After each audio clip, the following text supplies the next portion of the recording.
It's 7:33. We are recording for the first regular meeting for the Planning, Zoning, and Housing Committee of our new session. We have two guest speakers with us. Steve Alvati, Planning and Zoning Commissioner, thank you for coming, and Jeremy Ginsburg, Planning and Zoning Director. So we're very, very grateful for both gentlemen to join us to give us a great overview of what to expect this session. I always like to start the season off that way. We have half of our members are new. So we have a great group of people and a lot of energy, and we have a lot of things to keep our eye on. So, I think it's a great start to the season to have Steve and Jeremy give us a grounding in what we need to just put on our radar as members of this committee, whether it's things that will ultimately potentially come down to our group to report on and vote, or just some topics that we just need to stay on top of.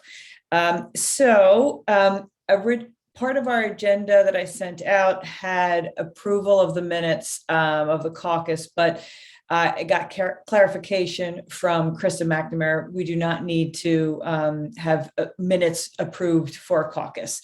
So those let's consider them informational only as a reference point for what was discussed in our November caucus. So having said that, I'd love to turn it over to either Steve or Jeremy. If you can, I'd like to, in my mind, I have things in three categories if potentially we can touch on them. The first category in my mind is what I'd call legislative concerns, things that are zoning changes, things that either at the state level that have trickled down for actionable items for our committee, or things that might not be actionable items for our committee yet, but that can affect the town from a legislative standpoint. Then I'd love to kind of segue into projects, a quick overview on update of projects that are happening in our town, where they are, what the latest status, coming online, those major projects in town. And then also things with regards to budget concerns, Jeremy, things that you might need for our group to make sure we have support for your organization to make sure you can get done what you need to for the town. So that's how and if there's anything else you guys think I'm missing that I would like to have them weigh in on, we can certainly do a cleanup at the end. But having said all of that, who'd like to start, Steve or Jeremy?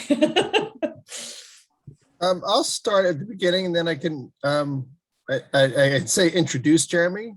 Okay. Most people I think in town know who Jeremy is. I think he's been in Darien some 20 plus years, 30 plus years, something like that. But anyway, hello everyone. My name's Stephen Alvati. I am the chairman of the Planning and Zoning Commission. I've been on the Planning and Zoning Commission probably for about, I'm going to say 8 years, maybe something like that. Maybe it's 7 years. I know it's not 10. Really personally enjoy it. It's an extension of the business that I've been in my career since I got out of college. And I love trying to be able to give back to the town with knowledge and expertise and be involved in the town. I started on the PZ&H committee when I was on the RTM way back when. And that's how I graduated, so to speak, from the PZ&H to, I think I went to the Zoning Board of Appeals first, and then after the Zoning Board of Appeals, I went up to the Planning Zoning Commission. With that said, Jeremy Ginsburg's been in town for, I think it's something like 25 years, but he's a fantastic resource in town. He most recently got another promotion, basically the same job, but a bigger title and more responsibility. He's now called the Director of Land Use in town. Pretty much everybody in the land use section of Town Hall reports up to him. And I can't really say how big his staff is, but there's a lot of them. But there probably isn't enough with the amount of applications of work his office and the offices across the hall do. Just as one quick example, when I think it's 2021, the office processed is the best word. I think 30 pool applications, something like that. And prior years, it was only probably a third of that. And everybody wanted their own pool in after COVID hit. And if you didn't get it in, if you didn't get it approved by him, it didn't get in. He does also put out a thing, and maybe Jeremy, you can send it to Amy. He does a quarterly report of the applications that comes in and the applications that go out, and you can see the number of applications that come into the town. I tried to, one year I did that in the town plan, or a town speech, talked about applications and building permits and whatnot. That is an indicator of activity in town. Maybe we'll do that next year. But if you look at Jeremy's quarterly report, which he does for years, maybe that's something that's helpful.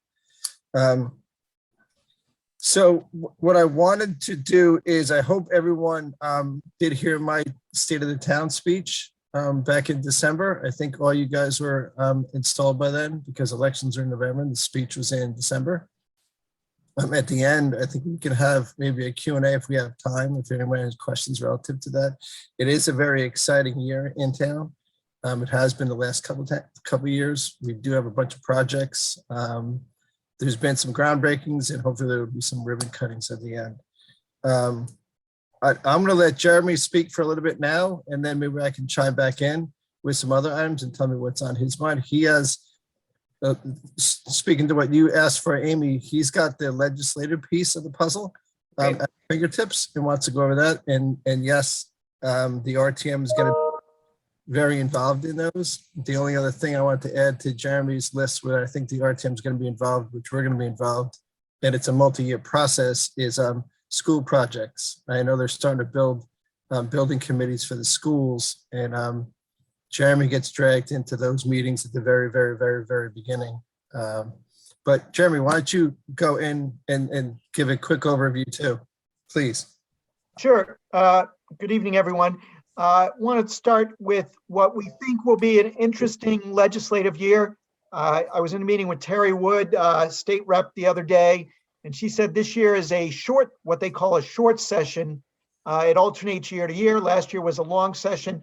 So traditionally short session deals more with budget matters, but there's always various interest groups that try to get some bills passed. So various things that I'm aware of that are winding their way through the system that may be of interest to this board.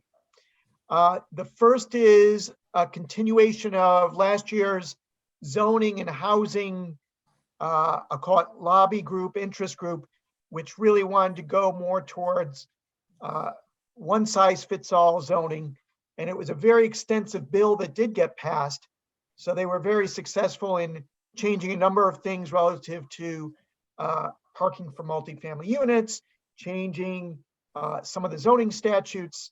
And really that lobbying group has said that they're focused again this year on what they're calling phase 2. We have not seen anything formally in writing yet in terms of definite, but I've heard some concepts floated. So we're going to continue to monitor that. I know Steve meets with planning and zoning chairman of other communities as needed to share resources, share understandings, and really lobby and explain what the interests of the various communities are. The other issue which may be of interest is a potential change to the standard for ZBA variances. Traditionally, to get a variance from the zoning regulations, you need approval by 4 out of 5 zoning board of appeals members. And while the standard has not changed through the years, the standard has been pretty consistent, the courts have taken a very literal reading of the standard. And thus, in addition, the courts have said variances should be sparingly granted. So variances have been difficult to get. And I know Amy Zabatakis, for example, would know that, especially in Darien, they're getting harder than ever. The Darien ZBA takes its job very seriously. They read the statute very strictly, and if someone wanted to get a variance, they have to prove a hardship inherent in their land, et cetera, et cetera. So there is a lobbying effort to try to loosen the standard a little bit. I don't know how much traction it will get.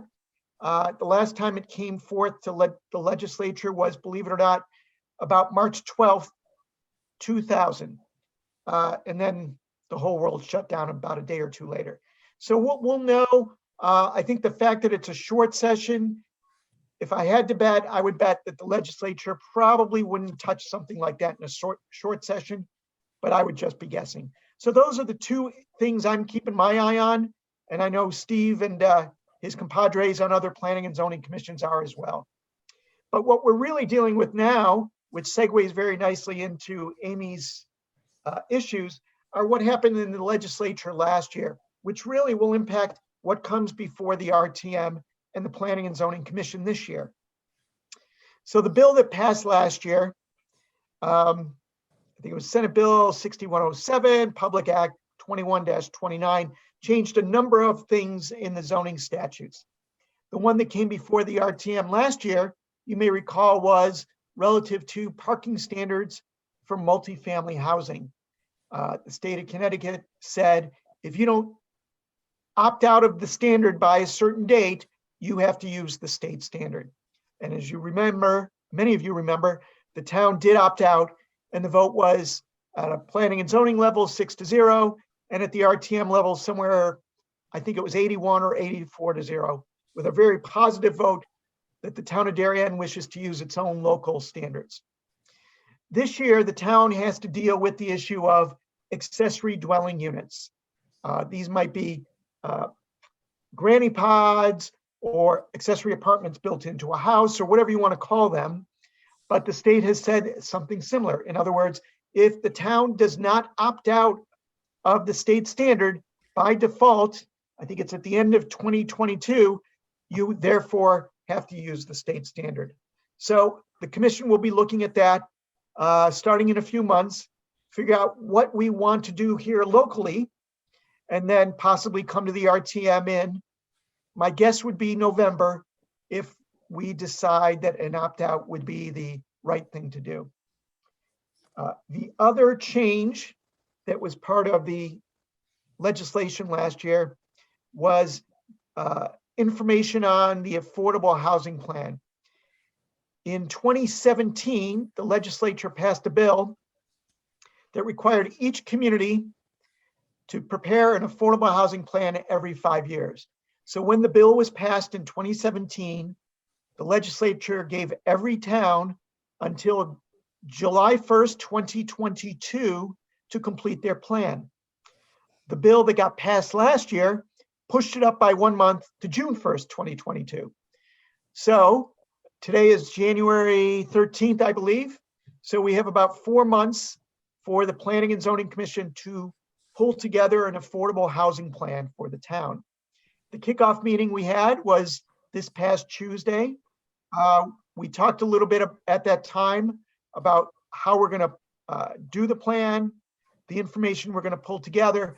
So certainly keep your eyes and ears open as we discuss the plan over the next few months. People are welcome to join in, comment, give feedback and input. Certainly if we do have a public hearing, that would be in the month of May of this year, but it's really a state required plan. The state has given a little guidance, but not too much. And some communities have finished their plan, but many of them are just getting underway.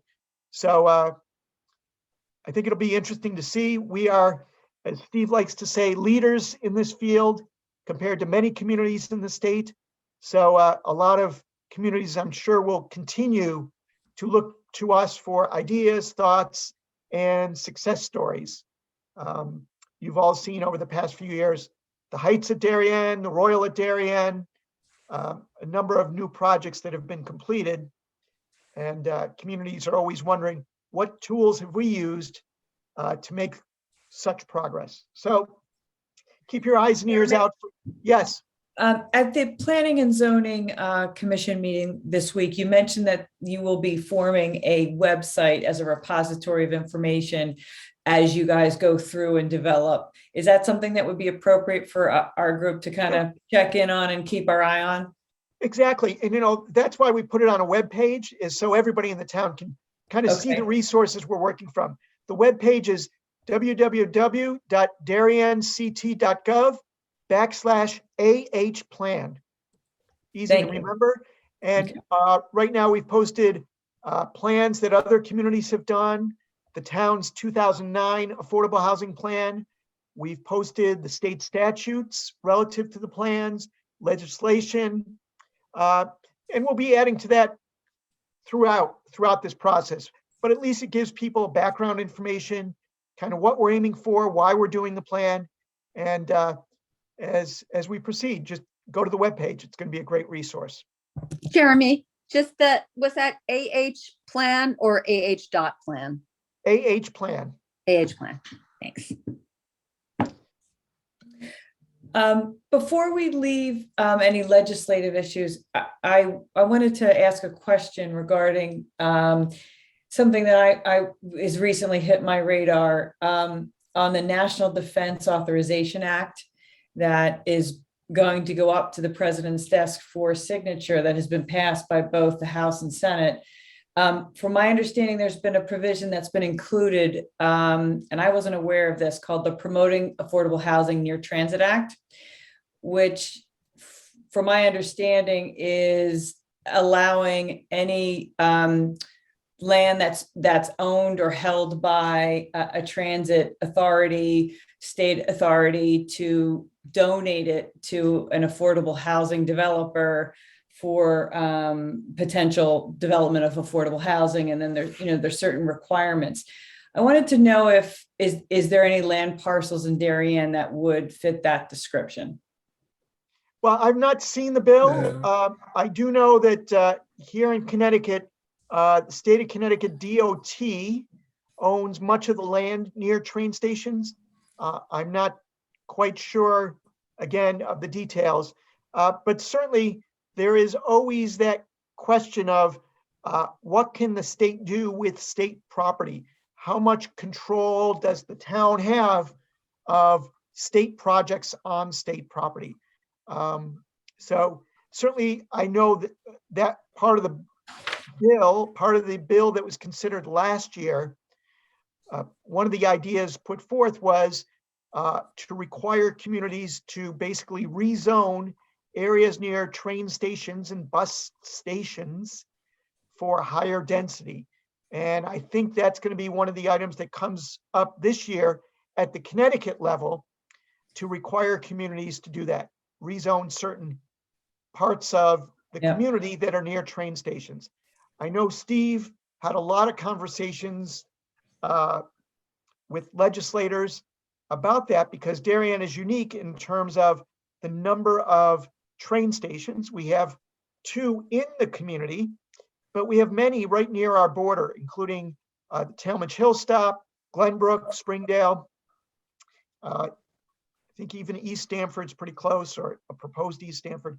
So one of the issues we had was the fact that, if you're going to require rezoning near every train station, that many people in Darien would be rezoned, or not many, but a few that technically would be near a train station like Glenbrook, but they'd have to swim across the Norotan River to get to the train station. And I mentioned that to one of the folks and said, that doesn't make sense. That's not really what you mean. Yeah. And so certainly those are the types of things when we speak out and lobby, it's to explain that blanket things like that from a practical standpoint don't always make a lot of sense. I think legislation, the clearer it is, the more distinct, the more defined, and the more detailed.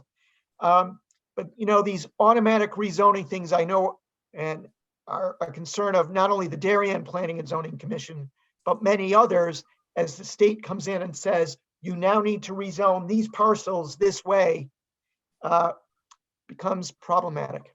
Yeah, Or, okay. The one thing I want to add to that, and it's not a real secret, and I'm not going to try to keep any secrets either.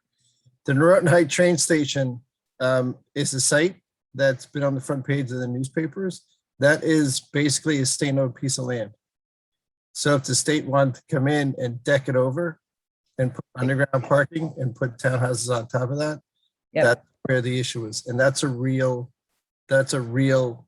possibility sometime. I don't think it's going to happen in our lifetime or in my lifetime. Mhm. But it's someday it may happen. With that, I've worked with one of the woman that's the planning zoning chairman from Westport, and tried to get in front of this. They got in front of it in Westport and went to the state and said, "Dear state, you have a piece of land by our train station. Can we have it?" It took them 2 years to get control of that land. And now they're going to build, they designated a developer to build, I think it's like 17 townhouses near their train station. It's near the Saugatuck train station. Mhm. Whereas the developer wanted to come in at the beginning and put in like 35 houses or 35 apartments.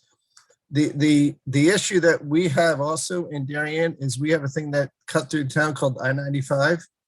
Back when I-95 came in, they grabbed land all around I-95, put in the highway and kept onto the land. Right now, the state and the state of New York did the same thing, is they're offloading those sites. New York did it, I don't know if you guys remember or know, when you go down to in the state of Rye, in the city of Rye, where I-95 and 287 meet, there's a bunch of clover leaves there. There's a piece Mhm. in the middle of cloverleaf that's 10 acres. The state put it up for sale. The city of Rye, or the town of Rye, wanted to buy it. I did some work on it. They landed up being outbid by the Rye Country Day School, which is across the street, and they're going to put in like grass fields and soccer fields.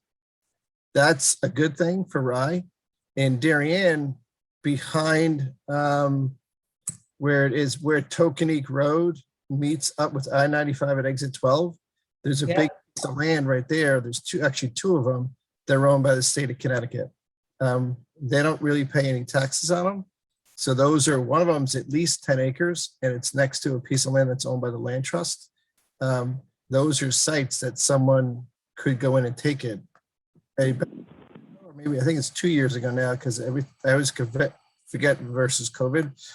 And I don't have the document, but I've seen the document. There was a task force that was started by the state to look at every single train station and land around every single train station and go visit the properties. If you find the website, which I found at one point in time, whatever this task force did, they went to, I think, like 17 train stations out of 25.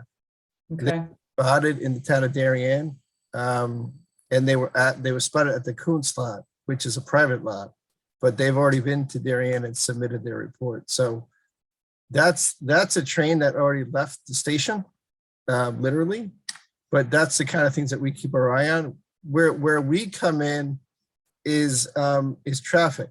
If you put in a whole bunch of apartments or something that's an intensive use, like a 7-Eleven at exit 13, and it's going to really mess up the traffic, that's one of your biggest arguments to be able to get control over it.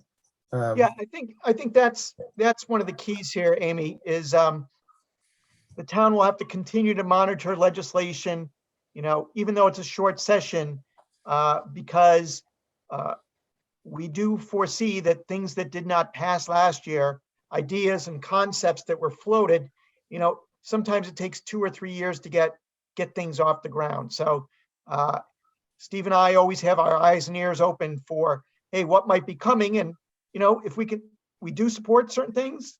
And sometimes we say, those ideas might not be right now for the town of Darien. So it's something that we will be doing over the next few months is monitoring legislation. I know that our first selectman's office is always closely monitoring as well. And we do get reports from all of our legislators who speak with us and bring things to our attention as well. Okay. All right. Thank you. So the biggest thing is to stay in front of stuff and try to maintain local control and keep your your options open with the state. Right. What else? The other thing, I did want to thank everybody for the support on the opt-out of the zoning laws that we did pass, and you guys passed 80 something to 0. That was great. Relative to your committee, I kind of consider your committee the years for the P&Z commission.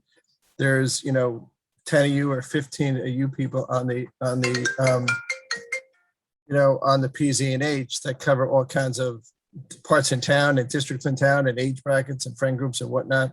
If you see stuff that comes on or has ideas or things that matter to you, you got to easily, if you pass it on to Amy passes it on to me, because Amy and I probably speak once every 2 weeks about something. So that is definitely something that's important. That's the way when I got on to the PZ&H, I always looked at it, and back in those days, we used to go to meetings, but Joanne Hennessy, who was another person that was the predecessor to Amy, she used to always jump all over Jeremy and myself and me saying, what's going on at this spot? But it's fun. That's what keeps everybody involved. The one thing you got to recognize is that it is a small town, but it's a big town. And people have different parts of town. You can't really look at it with, we don't really look at it as not in my backyard. We look at the whole town holistically and what's best for the town. The biggest thing that we still have is this affordable housing stuff. There was a report that came out, I think in October of last year. There's a lobbying group that says Darien's supposed to put in to be their fair share, something like 2,000 multifamily units already. It took us 20 years to do 834 units. We're building new schools to accommodate some of these people. I don't think you're going to find land in our town that can accommodate something like that. There's also things when they sit there and talk about taxes relative to that and defunding. Steve, if I forgot one thing I was going to mention, and I know you've talked about it as well, is the commission will, it just came to me, have to deal with the issue of marijuana, cannabis. Yeah. Yeah, that's on my list. Yeah, that's something that passed in the legislature, I think it was last year, that really the town, the Planning and Zoning Commission is going to have to make a decision if they want to have marijuana dispensaries, and if so, what zoning district should allow them. So that was just something here I totally remembered that you'll see the commission discuss that over the next few months as well. Is as from our early sense though, Steve, if I'm correct, we're not seeing a lot of communities down this way jumping for joy at that opportunity. Most of our peer towns have already passed legislation or passed laws to not allow cannabis in town.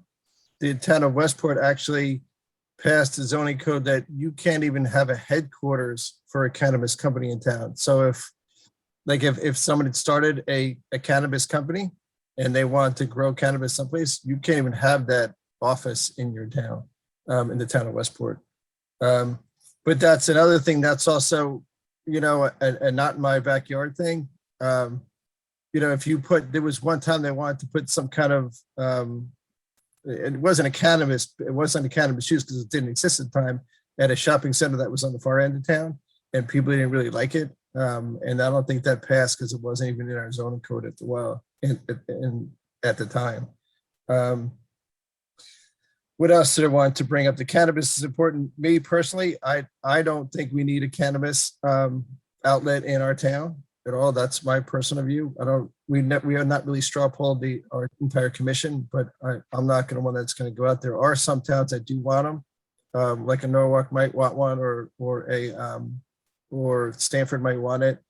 I know Greenwich doesn't. I know Mechanic doesn't. I know Westport doesn't. So there's also a thing with regards to the number they're going to put in the state of Connecticut. So there's only going to be 17 in the state. There's 159 towns in the state. They could go to different spots, and we don't really, me personally, I don't think Darien needs a tax revenue from an operation like that. Maybe some other towns do. What else do I want to talk about? The other thing that's important is again, there is the thing that's called 830G, and a lot of you people may know what 830G is, where you're allowed to overstep zoning codes to be able to build an apartment like that. We want to try to stay in front of that. There are going to be some more projects that are coming on lately, which is there's in the pipeline, there's about 300. We still don't have enough moratorium reports to get to the next moratorium, even with those new projects coming online. But that's where you want to keep local control. We want to be able to, with the affordable housing plan, and at this point, I don't think we're going to designate spots where to put it, but you have to come up with a strategic plan to do that. But we want to try to be able to look at spots and say, this is where multifamily housing is good. This might work. You know, it probably doesn't work in this location. And we even in other simple things like a town pool, I'm still looking for a spot in town for a town pool. There have been certain locations that have been there. Some people like a town pool near their house, and some people didn't like a town pool near their house. That's where, you know, we got to try to stay in front of that, and you guys can also be the eyes and ears relative to things like that. What else was on my list? The other thing was, Jeremy, I think, touched on it a little bit. There is that lobbying group called Desegregate Connecticut. It's a well-funded group. They were one of the driving forces behind the legislation that Jeremy talked about that did pass at the end of the day. They're even looking for an executive director to run their entire lobbying group that is a paid position. So they're going to be a force in probably 2022. Those are the kind of things that we kind of look forward to. You know, the ones that are exciting are the big projects. Could you give us a quick update on? Yeah, I'll give you a quick update on that one. We closed the hearing on Palmer's a couple nights ago, I think a week ago. We've heard all that. The biggest change about Palmer's is that they have a lease out or a lease proposal from the Goddard School. Mm-hmm. It's basically going to build a school, if it gets approved, that's going to accommodate 154 kids and about 10 classrooms on their dime. The biggest concern there was traffic on the way they designed it at the beginning. We had a lot of discussions with them publicly, and Jeremy also discusses it with them, you know, on a staff level and the traffic consultants. They basically, at the end of the day, redesigned the entire project and the parking. So the parking issue and the traffic issue went away, and the two traffic consultants said, okay, it's going to work. So they're going to reroute the traffic. That is something that's been on the radar screen for the town for years, to have more classrooms for little kids. If you know, the Oxford School is going to net the town about, I think it's 10 to 12 classrooms. That school is going to cost the town somewhere upwards of $60 million. If the Goddard School does come in, and we don't really we're not chasing money, but if the Goddard School comes in, they're going to put in about 10 classrooms, and that's not going to cost us anything. There is another proposal for another Montessori school that's looking at a site in town. That's also on another main road. That's probably good, easy in and out. We do have to do some zoning changes to get that Montessori school, if they do go forward, onto that location. I think that's another 6 classrooms. So those are things that are important to us. Palmer's is I think there's 60 apartments now. In the end of the day, they added, I think, a rooftop, 3 rooftop apartments. There's going to be 3 3-bedrooms to their plan. Right now in the town of Darien, I think there's 1 3-bedroom apartment available for lease. And Yeah.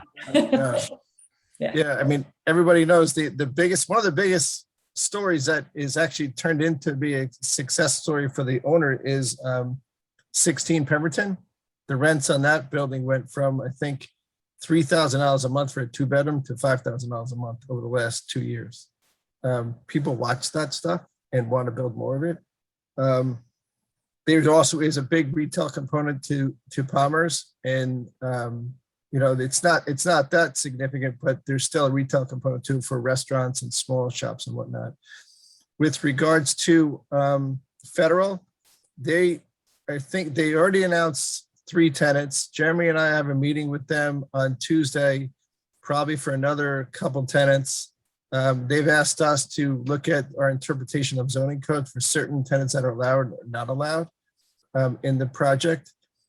So that is still moving forward. They're probably going to open up the leasing office to that project, I think, in June of this year.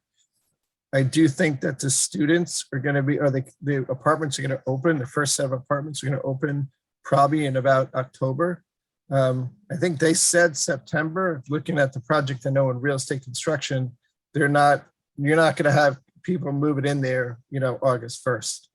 I would suspect if any kids go into there, they're going to hit the schools probably January, which is going to be second semester.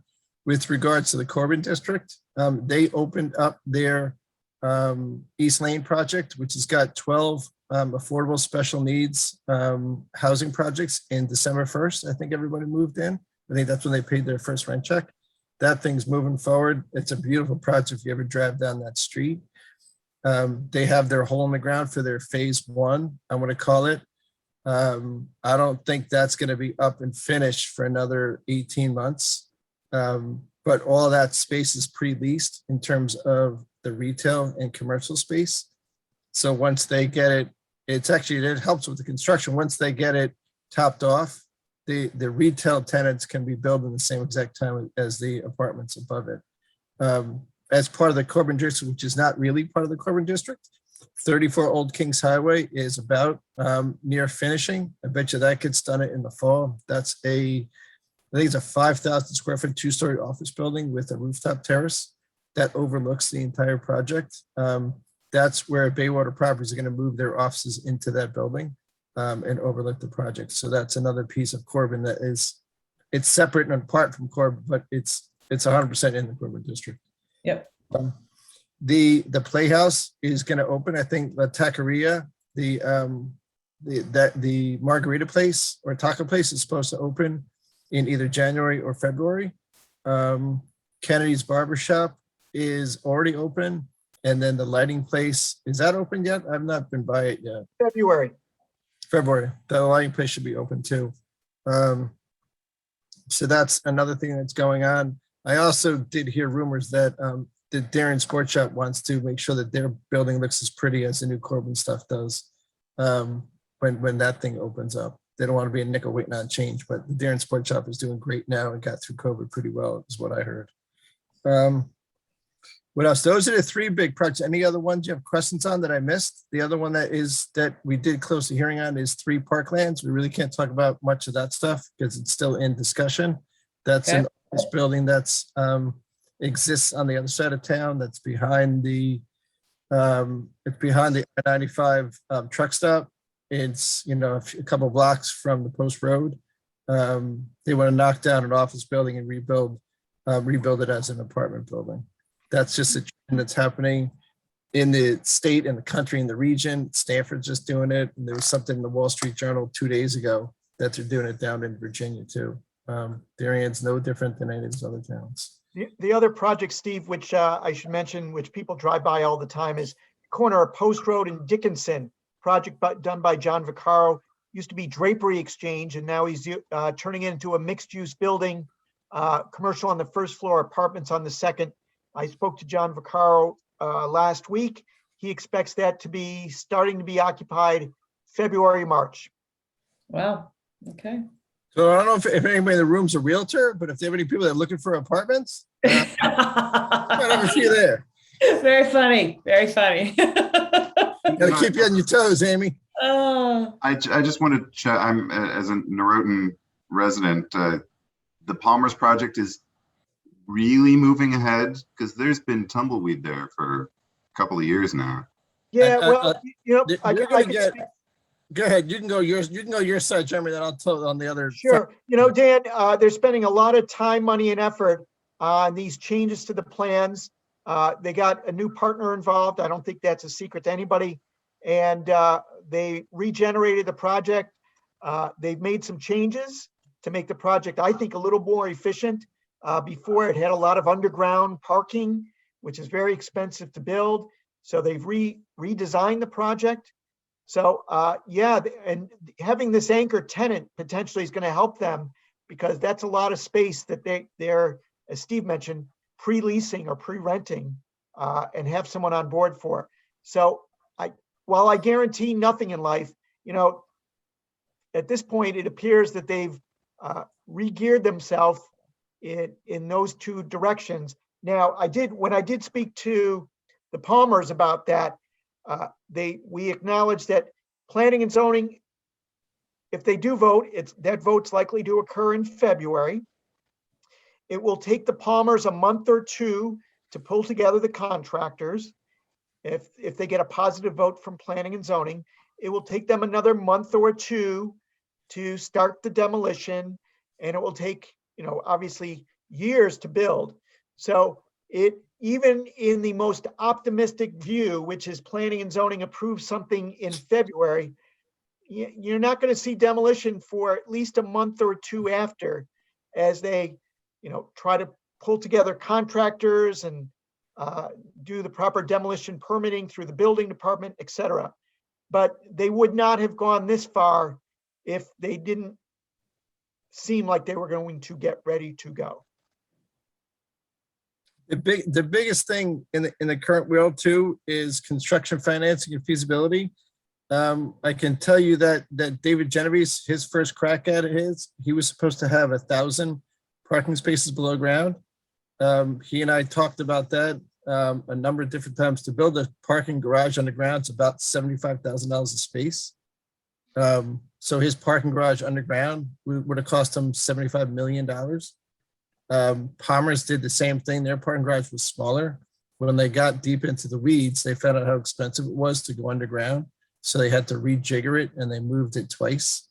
You also can't get financing unless you're like a federal REIT without pre-leasing commitments. Palmer's didn't have any pre-leasing done for the commercial space.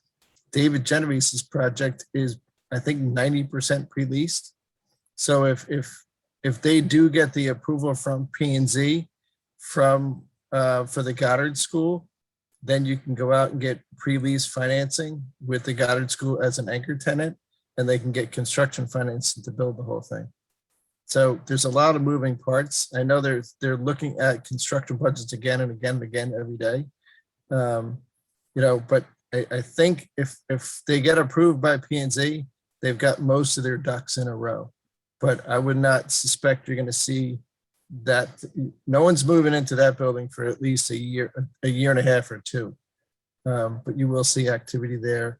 You'll definitely see activity there this summer. And at the end of the day, the way things lined up, I think it's going to calm down over at Federal. When Federal starts to calm down, you're going to see Palmer's get rocking and rolling. So we don't really have two projects going at the same time. Before we open it up to questions, can Jeremy, if I could ask you to just touch on, are there any special things that you need in your budget this year as we approach budget season? No, I had my budget meeting with Town Administrator Kate Bush and First Selectman Monica McNally. I think it was last week, where we talked about the budget. One of the discussions we had was about the town's new software system for permitting. Many of you might have seen it or used it, whether in Darien or other communities like Ridgefield or Stanford. It's called Viewpoint or OpenGov, and it really is an opportunity for us to turn to electronic permitting. It's much more efficient in many respects. It does take some getting used to, because when you're used to looking at plans on sheets of paper and everything's just on a screen, it takes some adjusting, but it's better for the applicants, I believe. It's better for the general public. It's much more interactive, and I think it's certainly the wave of the future. And we talked a lot about that and how we've gotten that off the ground. But to answer you, Amy, there are no significant budget requests for either the planning and zoning or the building department going into next year. Okay. It's a lot of getting used to the new system, getting the building inspectors working out in the field and entering data out in the field, but really nothing new or exciting, or no input or feedback or support in terms of capital or operating expenses that would be a big change from what we're doing now. So that's good news for everyone, I think. Good. I think with that said, relative to budget, Jeremy does plan in advance. Just for two example is when we did the town plan of conservation development, we hired a third-party consultant. Jeremy budgeted for that 2 years out. It took us 2 years to do the plan, and I think now we're going to do the affordable housing plan. We're also going to hire an outside consultant for that to help us with that. So that's a budget item, and I think that was already approved. did a while ago, a couple of years back. Okay. The only thing before we switch to the next item is I just want to make sure that the school projects at all the 3 elementary schools, I think it is. Yeah, there's 3 elementary schools left to get redone. If one of those is near your neighborhood or on your radar screen, or you have kids that are in that area, please keep an eye on those things. When we did Ox Ridge, there was a lot of neighbor input for that one on all sides. We did have some heated meetings on that one, and we also did redesign it a little bit to get it in right, and there's traffic issues there. That I think is doing fantastic, and I think it's going to be a great project in the middle.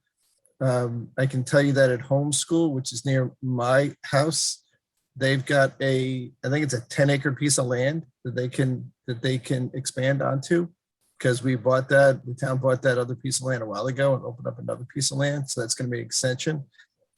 They've tried to rebuild Royal School for something like 20 years. That's always had some neighbor opposition to build it, but now I think they're really going to build it. And the other one, Henley, that is on Rings End Road. Was it Rings End Road or Baywater Drive? I think it's Rings End. Nearwater. Nearwater. Yeah, that's, if everybody knows, that's kind of a sensitive street. So Well, we're going to come out of the woodwork on that one. I think, Amy, one of the things that we talked about earlier in the week is people want to get involved on the building committee. They are looking for volunteers, and I'm sure you'll hear and see more about that. So if any of you are interested, serving on the building committee, it's a very interesting. You see it from the start, the concept, all the way through to the end. And they're always looking for good people to get involved. And what's nice about that, it's a short duration, a year and a half, 2 years, you're in, you're out. And you learn a lot about construction and things like that. So if any of you are interested, reach out to Monica McNally, and she'll see if there's room for you. Yeah, I would add a plug to that. I sat on at one of the elementary building committees many years ago, and it's a very good experience.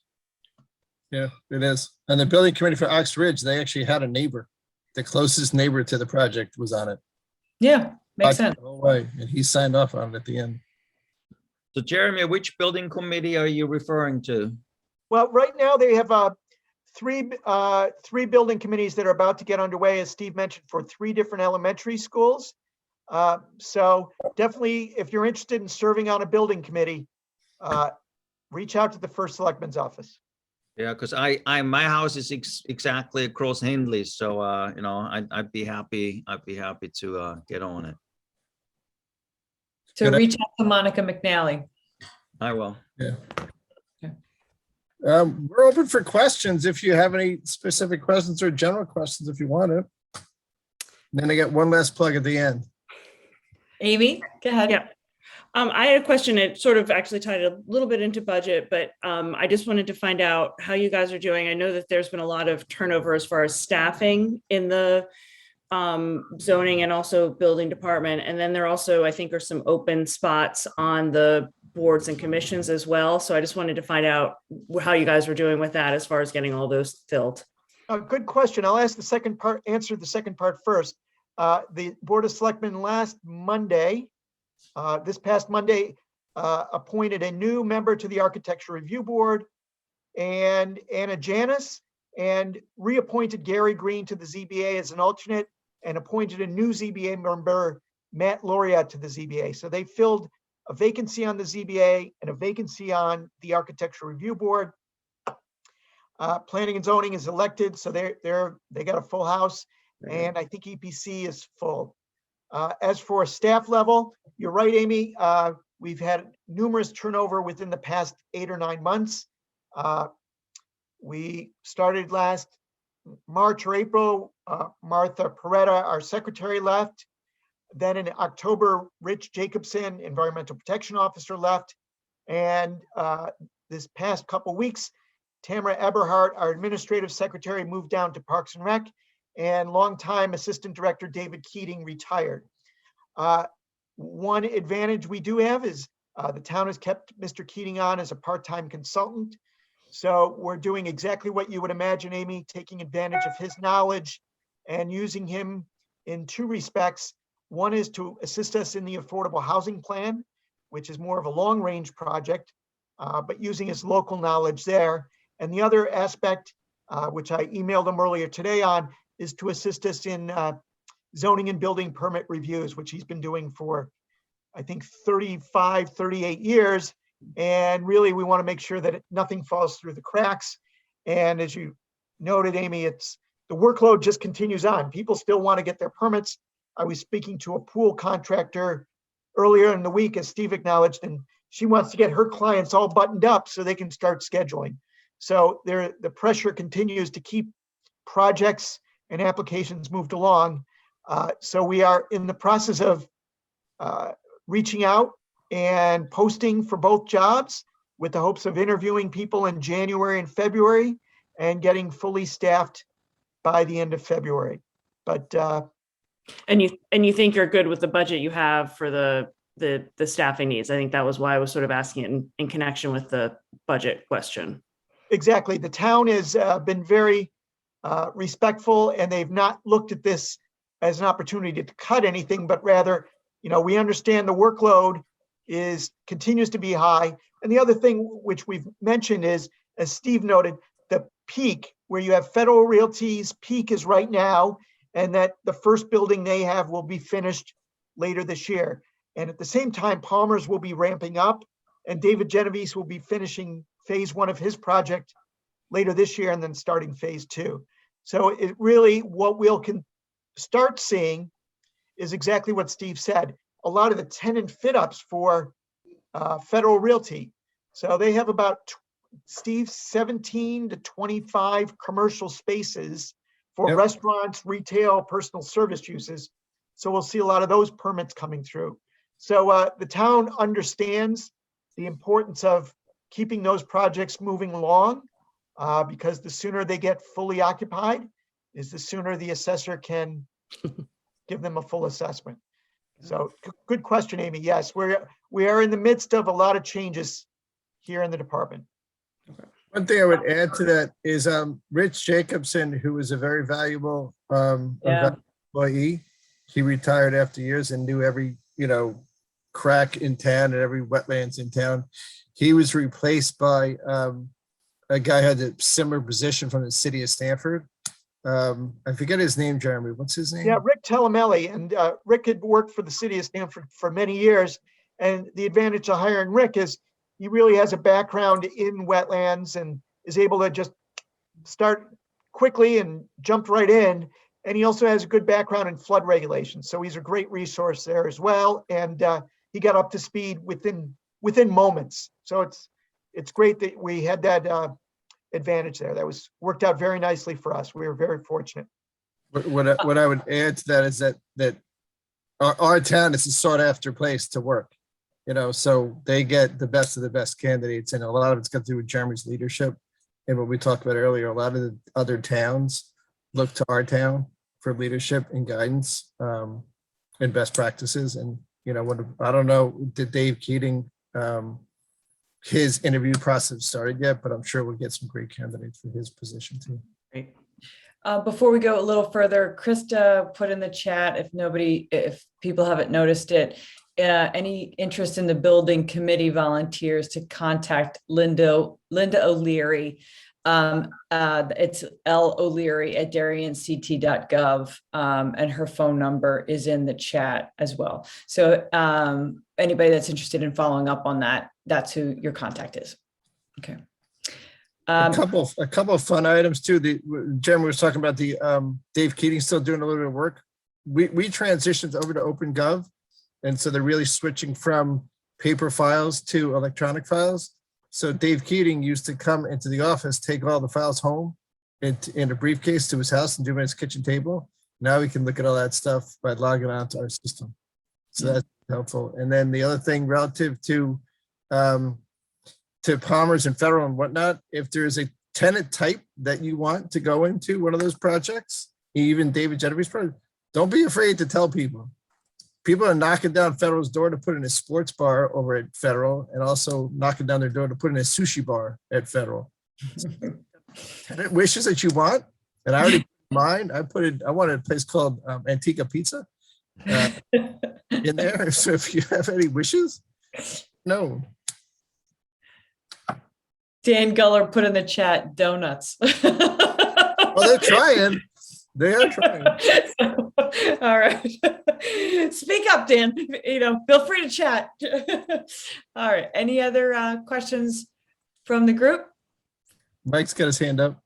2 years into the pandemic, how has the market for office parks evolved as employers try to figure out where they're going to put employees, and are they going to be there 2 days a week or 5 days a week?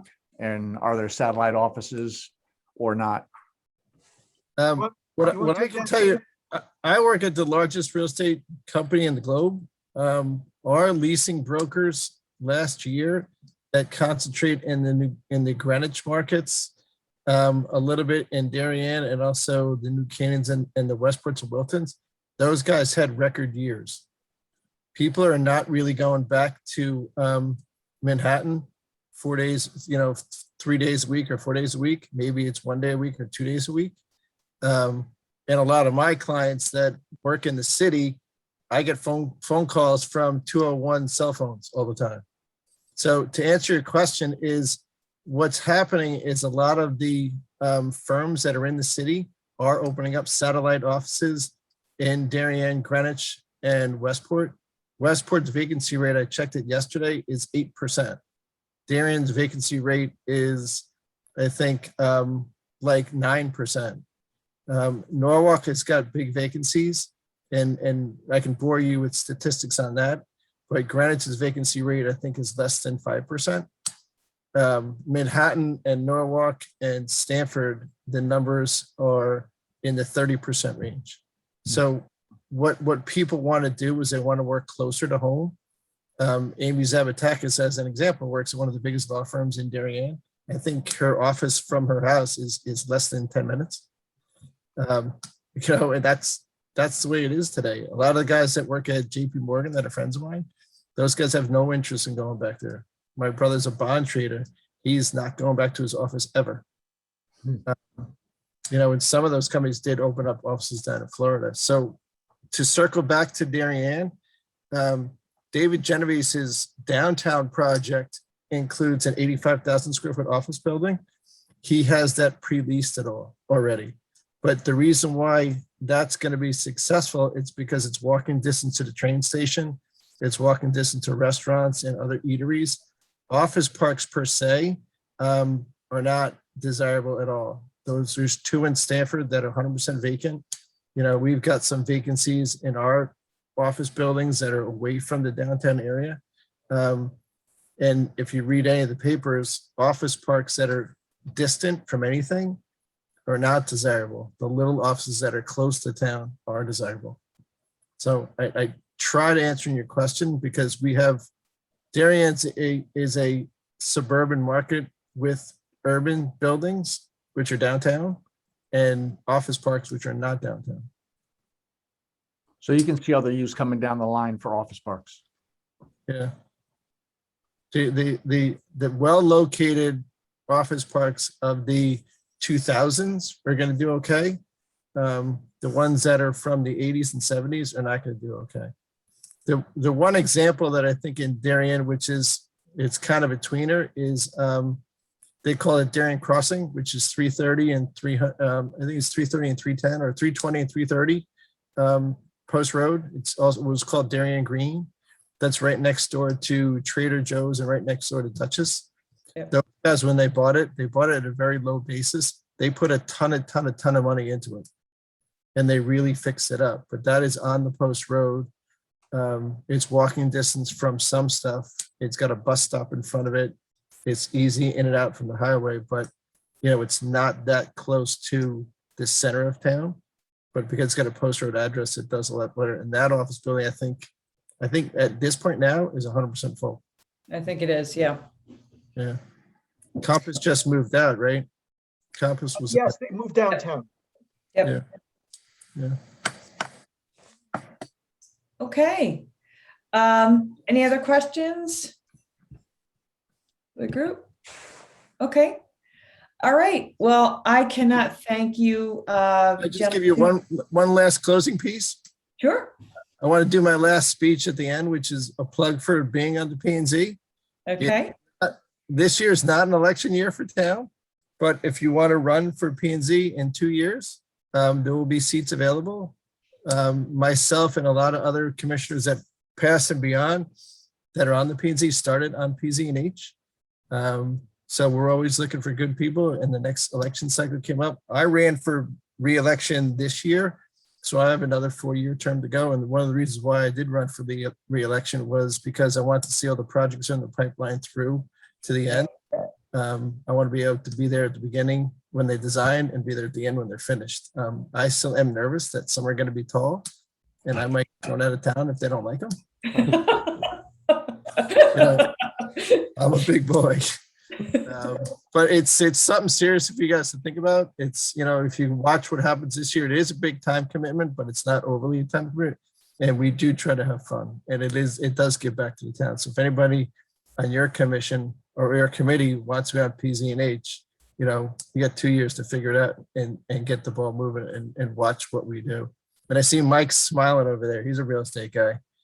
He's been doing this for years. All right. Thank you. Well, thank you very, very much. This was a terrific overview of a lot of things that we need to be primed to put on our radar and watch for. We so appreciate your time. Having said that, I just want a reminder that the full RTM meeting is on the 24th, and our next regular scheduled meeting for planning, zoning, and housing is February 17th. So just as a reminder of when the next meetings are coming up. All right. Amy, Yes, can I have a motion to adjourn? Motion to adjourn. Okay, Amy Z. And anybody seconding I'll that? second it. Okay, Michael. All right. We're adjourned 8:35, almost Yes. exactly to an hour. Perfect. Thanks for Thank you. having us, Amy. Thanks, everybody. Thanks, Thank everyone. you. Thanks, Jeremy. Bye-bye.